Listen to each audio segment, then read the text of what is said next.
December 1944. The Belgian Ardennes, thick fog clings to the frozen pines along the Malmedy Road. A lone American soldier stands at a wooden checkpoint, his breath blooming in the bitter air. He signals a Muddy Willie's Jeep to a halt. The driver wears a standard-issue M1943 field jacket. He looks tired. He looks like any other boy from Ohio or Pennsylvania. The soldier asks for the password. The driver smiles, but his tongue trips over the English vowels just slightly. Paranoia ripples through the ranks like a winter fever. No one knows who is a friend and who is a killer in a stolen skin. General Patton learns of the infiltration and issues a command that strips away the safety of the uniform. He decides that the only way to find a wolf is to make every sheep bleed.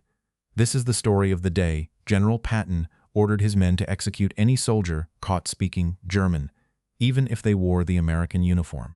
It was a brutal answer to a wave of Nazi infiltrators. Before we continue, make sure you subscribe.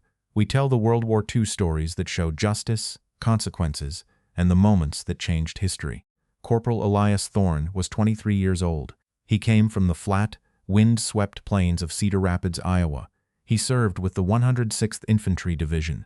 Before the war, he worked 14-hour days on his uncle's dairy farm. He enlisted because he felt a man should do his part. But the reality of the front had aged him. He had seen his squad leader's boots sticking out from under a collapsed bunker in the Schnee Eifel. He carried a small, silver locket with a picture of his mother. It was the only thing that felt real in the freezing mud of the Ardennes. Now, Elias stood at a lonely junction near Malmedy. He watched a column of American trucks approach through the mist. His hands were numb against the wood of his rifle. His mind was sharp with a new kind of fear. He did not know if the men in those trucks were his brothers or his executioners. SS Standartenführer Otto Skorzeny was 36 years old. He was a giant of a man from Vienna. He stood 6 feet 4 inches tall. He believed that a soldier's only duty was to win. He told his superiors that boldness was the only weapon left to the German army. Skorzeny carried a long, pale scar on his left cheek from a fencing duel. It was a mark of his status and his taste for blood. He was the man who had pulled Mussolini from a mountaintop prison using gliders and nerve. He wore a clean, wool tunic that fit his massive frame perfectly. He was the architect of Operation Greif. He had gathered dozens of men who spoke fluent English. He dressed them in the dog tags and jackets of dead Americans. He sent them into the woods to cut phone lines and flip road signs. He wanted every American soldier to look at his neighbor and see a killer. The year was ending in a wall of white. By December 1944, the Allied advance across Europe had slowed to a crawl. The supply lines stretched back hundreds of miles to the coast. Fuel was low. Spirits were lower. Most American commanders believed the German army was a broken beast, hiding in its lair and waiting for the end. They were wrong. Hitler had gambled his remaining armor and men on a single, violent thrust through the Ardennes forest. He called it the Watch on the Rhine. The Americans called it the Battle of the Bulge. The weather was the Germans' greatest ally. Heavy clouds sat on the treetops. The fog was so dense that a man could not see his own hand. Allied planes stayed on the ground. Tanks slid off the icy roads into the ravines. In the middle of this chaos, Otto Skorzeny unleashed his commandos. Operation Greif turned the rear areas into a landscape of shadows. These Germans didn't wear field gray. They wore the olive drab of the U.S. Army. They drove captured jeeps and spoke with the accents of Brooklyn and Chicago. At first, American officers didn't know how to react. They ordered more patrols. They told men to check identification papers. But the commandos had papers. They had the right tobacco and the right chocolate bars. Other generals hesitated to act. They feared the disaster of an American soldier shooting another American soldier by mistake. They let the checkpoints remain soft, hoping the confusion would settle. They allowed the paranoia to grow until it threatened to stall the entire counterattack. The front was collapsing because the Americans could no longer trust the face of the man standing next to them. The mist grew thicker as the first truck in the convoy ground its gears on the Malmedy Road. "Step out of the vehicle." "Lieutenant," Captain Thomas Miller said. He was 31 years old. He hailed from Seattle, Washington. He served with the 2nd Infantry Division. He had lost 3 toes to frostbite the week before, but he remained on the line because he refused to leave his men in the cold. The man in the jeep stared at him through the falling snow. He wore the silver bars of a first lieutenant. He looked perfectly American. "We are in a hurry, Captain," the driver said. He identified himself as Lieutenant Robert Miller. He said he was 25. He said he was from Detroit. He belonged to the 5th Armored. He had a pack of Lucky Strikes sitting on the dashboard. "Who won the World Series last year?" Miller asked. "The St. Louis Cardinals," the driver answered quickly. "Who is Mickey Mouse's girlfriend?" Miller asked. "Minnie," the driver snapped. "This is ridiculous. We have orders from Versailles. General Eisenhower is waiting for this dispatch." "What is the capital of Illinois?" Miller asked. The driver paused. The silence lasted 3 seconds too long. "Chicago," he said. "It is Springfield," Miller said. The driver laughed. It was a cold, sharp sound that did not match his practiced drawl. "A geography lesson in a snowstorm. Very brave of you, Captain." "Get out of the Jeep," Miller repeated. He leveled his M1 carbine at the man's chest. "You Americans are obsessed with games," the driver said. "I won't ask again," Miller said. "You think a name on a map makes a soldier," the driver said. He stepped out into the slush. He stood tall. His posture was too rigid. He clicked his heels together by habit before he caught himself. "You are a German," Miller said. "I am a warrior of the Greater German Reich," the man said. "You are wearing a dead man's jacket," Miller said. "I am wearing the spoils of a dying empire," the man replied. "Your uniforms are soft. Your men are softer. We have taken your trucks and your fuel because you are too weak to hold them." "You are a spy," Miller said. "I am the ghost that will haunt your sleep," the man sneered. "There are hundreds of us in these woods. We are in your supply depots. We are in your motor pools. We are everywhere." "You will be shot for this," Miller said. "Then another will take my place." The man said, "We speak your tongue better than you do. We will burn your maps and kill your generals while you waste time asking about cartoons."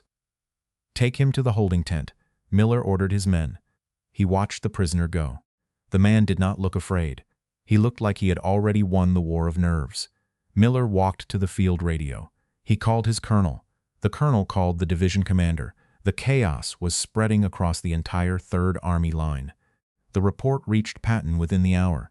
Patton's open-topped Jeep screeched to a halt in the slush outside the holding tent. He stepped out before the wheels had even stopped spinning. He wore a high-collared wool coat. 4 silver stars glittered on his helmet. 2 ivory-handled revolvers sat on his hips. The MPs snapped to attention. The air went cold. Patton walked into the tent. He looked at the man in the American jacket. "You are the one who knows about Mickey Mouse," Patton said. "I know about your failures," the prisoner replied. "What is your true name and rank?" Patton asked. "Hans Schmidt, Oberleutnant," the man said. "Why are you wearing that uniform?" Patton asked. "Because your soldiers are too dead to use them," the German said. "You think you are a soldier?" Patton asked. "I am a commando of the Reich," the prisoner answered. Patton nodded once. His eyes were like blue ice. "You believe you are a warrior because you have learned to lie," Patton said. "You think that wearing the clothes of an honest man makes you his equal. It does not. It makes you a parasite. You claim my men are soft because they follow the rules of civilization. You think your deceit is a mark of strength. You are wrong. A soldier fights with his face to the sun. A spy hides in the shadows like a rat in a granary. Look at Corporal Thorne at the checkpoint. He has been in the cold for 3 weeks. He has frozen feet and a hollow stomach, but he knows who he is. He does not need to steal a name to feel brave. He is an American. You are a man without a soul. You came here to sow confusion. You wanted us to fear our own shadows. You wanted me to second-guess my own boys. You have failed. You have only succeeded in making the choice very simple for me. The laws of war protect a man in his own colors. They do not protect a man who hides behind a stolen flag. You have stripped yourself of the right to be treated as a soldier. You have chosen the fate of an assassin. I have issued a new order. It is written and signed. Any man behind my lines who speaks the German tongue will be treated as the enemy he is. There will be no trials. There will be no long walks to a camp. Now you have a choice. Tell me where Skorzeny has hidden the rest of your wolves. Or you will be the first to prove that my order is absolute. Decide in the next 10 seconds. The order went out over every radio frequency. It was printed on grease-stained paper and pinned to every command post board. Shoot on sight. The prisoner, Hans Schmidt, was marched out of the tent into the gray light of the Ardennes afternoon. He still wore the American M1943 jacket. He still wore the dog tags of a man from Michigan. But the game was over. 6 MPs from the 106th stood in a line. Their boots crunched on the frozen rime. The smell of diesel exhaust and wet wool hung in the air. A crowd of soldiers gathered. They watched in a heavy, cold silence. They were the men who had been looking over their shoulders for days. They were the men who had stopped trusting their own brothers. The German looked at the firing squad. He opened his mouth to speak. He spat a final curse in German. The words were sharp and guttural. They were the last sounds he ever made. The MPs raised their garons. The volley was a single flat crack that echoed off the pines. The man in the stolen uniform crumpled into the slush. Red blood pooled on the olive drab cloth. It looked like any other casualty, but the paranoia began to lift. The wolves had been named. The hunting had begun. Corporal Elias Thorne returned to Cedar Rapids in the summer of 1946. He took over his uncle's dairy farm. The silver locket stayed around his neck until his final breath. He never spoke of that winter in the Ardennes. He never explained why he flinched when he heard a German accent in the town square. He died in 1994. His grandchildren knew him only as a quiet man who hated the cold. The moment at the checkpoint had carved out a piece of his soul. He kept his field jacket in a cedar chest, a relic of the day a language became a death sentence. Otto Skorzeny survived the collapse of the Reich. He surrendered to American forces in May 1945. He stood trial at Dachau for the actions of Operation Greif. The tribunal eventually acquitted him. They ruled that using enemy uniforms was a legitimate ruse of war.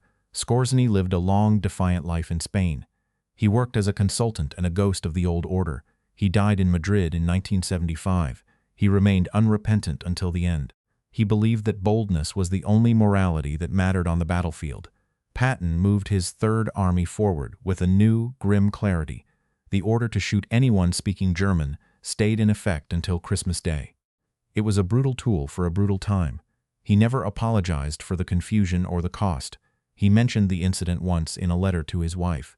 He wrote that in the theater of war, the greatest crime is hesitation. A commander's first duty is to his own men, he wrote. If the wolf hides among the sheep, you must be willing to lose a few sheep to kill the wolf. Some historians argue that Patton's order was a reckless violation of the rules of war, claiming it led to the tragic, accidental deaths of several American soldiers, whose only crime was their heritage or their role as translators. They view the command as a bloodthirsty overreaction that prioritized speed over justice. Others argue the opposite, asserting that the extreme threat of Operation Greif required a decisive psychological hammer to break the fog of paranoia. They maintain that the order saved thousands of lives by restoring discipline and focus to the Allied rear. What is certain is that after the order was issued, the infiltration attempt stalled. The German commandos lost their greatest weapon of secrecy and were forced back into the shadows. If you had been in Patton's position, would you have done the same to protect men like Elias Thorne, or would you have tried a more cautious way to identify the spies? Let us know in the comments. And if you want more stories about justice, consequences, and the moments that changed history, make sure you subscribe.